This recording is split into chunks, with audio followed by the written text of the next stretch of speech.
Hello दोस्तों एक बहुत बड़ी अपडेट आ चुका है जो कि अग्निवीर से रिलेटेड है। तो दोस्तों जो कैंडिडेट अग्निवीर की तैयारी कर रहे हो, आर्मी, नेवी या एयरफोर्स, उन सब के लिए एक बड़ा अपडेट है जो कि नए सरकार के द्वारा जारी किया गया है, या फिर बोल सकते हैं कि मांग किया जा रहा है। देखिए, 10 प्रमुख मंत्रालयों के सचिवों ने 10 प्रमुख 10 प्रमुख मंत्रालयों के सचिवों ने को अग्निवीर योजना की समीक्षा के लिए गठन किया गया था, ठीक है। और तीनों सेनाओं के अग्निवीर को लेकर इंटरनल सर्वे भी किया गया, ठीक है। और उस सर्वे के दौरान क्या-क्या चेंजिंग करने की बात हो रही है, उसको हम देखते हैं कि किस चीज़ के बारे में चेंजिंग की बात की जा रही है हमारे अग्निवीर योजना के अकॉर्डिंग, ठीक है।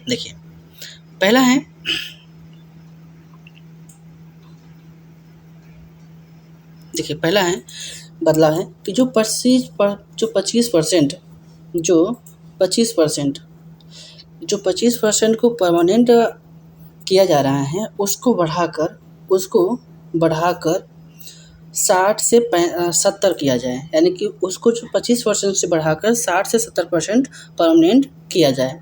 पहली बात इसकी मांग चल रही है, ठीक है। क्योंकि बहुत सारे ऐसे विद्यार्थी भी होते हैं कि बोलते हैं कि हम 4 साल बाद क्या करेंगे। मान लीजिए 4 साल बाद हम परमानेंट नहीं हुए तो हम उसके बाद फिर जॉब करें, फिर पढ़ाई करें, फिर सब सिलेक्शन लें। तो इसको हम बढ़ाने की डिमांड चल रही है कि जो 25% है उसको बढ़ाकर 60 से 70% कर दिया जाए, ठीक है। करते हैं देखिए, दूसरी बात करेंगे तो दूसरा जो बदलाव है वह कह रहा है कि जो अग्निवीर का कार्यकाल को बढ़ाया जाए। जो अग्निवीर का कार्यकाल है उसको बढ़ाया जाए। जो अग्निवीर का कार्यकाल है इसको क्या किया जाए, पहले 4 साल था, ठीक है। अभी प्रेजेंट टाइम में 4 साल है, लेकिन इसे बढ़ाकर 7 से 8 साल करना चाहिए। ऐसा भी बदलाव की बात की जा रही है कि 7 से 8 साल किया जाना चाहिए, ठीक है। चलते हैं अगले बदलाव की बात देखते हैं। क्योंकि ऐसा ज़रूर होता है कि जो विद्यार्थी 4 साल के लिए अग्निवीर ज्वाइन करेगा, फिर से वह उसे अगर परमानेंट नहीं किया गया तो फिर से वो तैयारी करेगा, फिर से अगर सरकारी नौकरी चाहिए तो फिर से वह वही मेहनत करेगा जो पहले मेहनत किया था और सिलेक्शन लिया था। तो इसलिए यहाँ से भी इस चीज़ को भी मांग की जा रही है कि 7 से 8 साल होना चाहिए। देखिए, जो तीसरा बदलाव है बहुत ही सही है। देखिए, पहले क्या होता था कि जो ट्रेनिंग पीरियड था वो केवल 24 हफ्ते था, ठीक है। लेकिन अग्निवीर जब से आया तब से, लेकिन इसको बढ़ाकर 37 से 42 हफ्ते होना चाहिए। जैसे पहले क्या होता था, ट्रेनिंग का जो पीरियड था वह 37 से 42 हफ्ते ही था, लेकिन जब से अग्निवीर आया तो उसे 24 हफ्ते कर दिया गया था। लेकिन इतने हफ्ते में जो शोल्डर होती है वह कंप्लीट नहीं हो पाती, जिस कारण से इसको फिर से वही डेट यानी कि 37 से 42 हफ्ते ही करना चाहिए, ठीक है। तो इसकी बात भी चल रही है। अगली बात करते हैं तो अगला जो है, अब बात करते हैं चौथे बदलाव की। जो ट्रेनिंग के दौरान विकलांग होने पर मदद मिले, यानी कि जो ट्रेनिंग के दौरान जो आर्मी या फिर जो सैनिक विकलांग हो जाता है तो उसे मदद मिलनी चाहिए।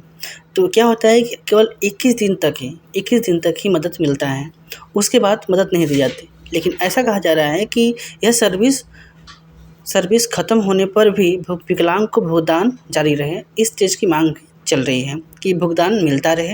ये नहीं है कि 21 दिन के बाद उसे सर्विस देना बंद कर दिया जाए। इस चीज़ की बात की जा रही है, ठीक है।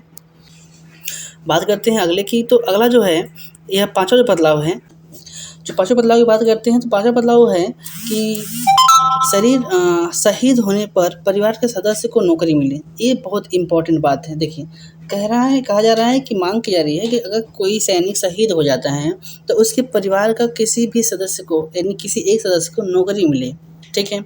इसकी भी मांग चल रही है। हालाँकि यह सही भी है, कुछ गलत भी है, तो आप इसकी भी मांग चल रही है, बता दे रहे हैं, ठीक है। और दूसरी बात चल रही है कि शहीद होने पर परिवार को आर्थिक भत्ता मिले, ठीक है, यानी पेंशन भी मिलता रहे, ऐसी बात चल रही है। और तीसरी बात, सबसे इम्पोर्टेंट बात हम लोग के बीच में यही आती है कि जो आयु सीमा है, यानी कि जब फॉर्म आता है तो फॉर्म का आयु सीमा होता है 17.5 वर्ष से लेकर 21 साल, ठीक है।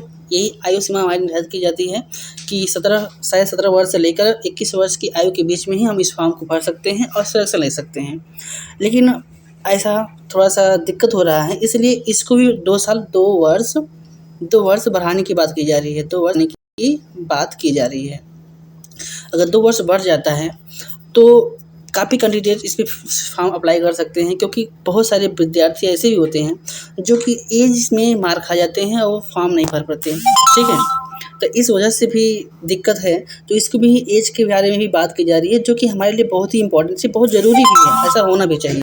देखिए, अगर अब लास्ट की बात करेंगे तो जो चौथा है, यह वेतन को बढ़ाने की बात की जा रही है कि वेतन में भी वृद्धि होनी चाहिए।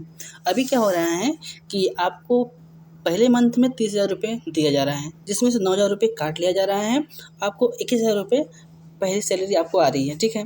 तो उसमें भी बोला जा रहा है कि जो वृद्धि है, वेतन में भी वृद्धि होनी आवश्यक है, बात की जा रही है, वृद्धि भी होनी चाहिए। अगर वीडियो अच्छा लगा हो तो वीडियो को लाइक करना और चैनल को सब्सक्राइब करना और अपने दोस्तों को शेयर करना ना भूलिएगा। मिलते हैं फिर नेक्स्ट वीडियो में। जय हिंद।